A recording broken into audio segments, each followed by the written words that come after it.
ஸ்பைசியான ஆயா கடை சிக்கன் வறுவல் எப்படி பண்ணுறதுன்னு வாங்க ஃப்ரெண்ட்ஸ் பார்க்கலாம். Welcome to Sandy style. இந்த ரெசிபி பண்ணுறதுக்கு ஸ்டவ் ஆன் பண்ணிவிட்டு 3லேருந்து 4 ஸ்பூன் எண்ணெய் விட்டுக்கோங்க. எண்ணெய் காஞ்சதுக்கப்புறமா 20லேருந்து 25 சின்ன வெங்காயம் உரித்து வச்சுருக்கோம்.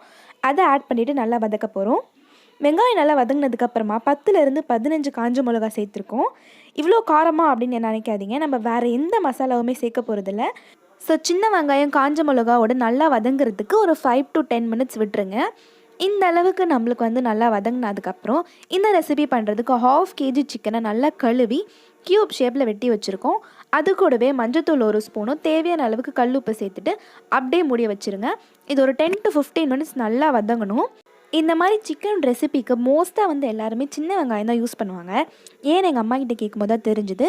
சிக்கன் சூடு, சின்ன வெங்காயம் குளிர்ச்சி, இது ரெண்டுமே நம்ம ஆட் பண்ணும்போது நம்மளுக்கு நியூட்ரலான நேச்சுரலான ஒரு டேஸ்ட் வந்துடும். ஸோ நம்மளுக்கு ஹெல்த் வகையில் எல்லாமே கரெக்டாக இருக்கும் அப்படின்னு எங்கள் அம்மா சொன்னாங்க. அப்போ தான் எனக்கு தெரிஞ்சுது.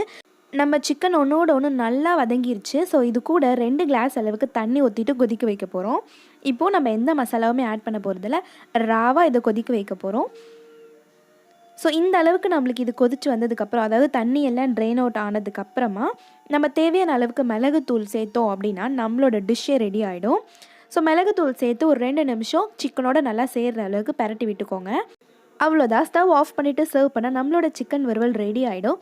எந்த ஆர்டிஃபிஷியல் மசாலாவும் இல்லாமல் நேச்சுரலான இந்த சிக்கன் வறுவல் ட்ரை பண்ணிவிட்டு எப்படி வந்திருக்குன்னு சொல்லுங்கள். இந்த ரெசிபி நீங்கள் ட்ரை பண்ணிவிட்டு எப்படி வந்திருக்குன்றதை மறக்காமல் கமெண்ட்டில் சொல்லிடுங்க. பிடிச்சிருந்தால் லைக் பண்ணிவிட்டு கண்டிப்பாக சப்ஸ்கிரைப் பண்ணிவிடுங்க.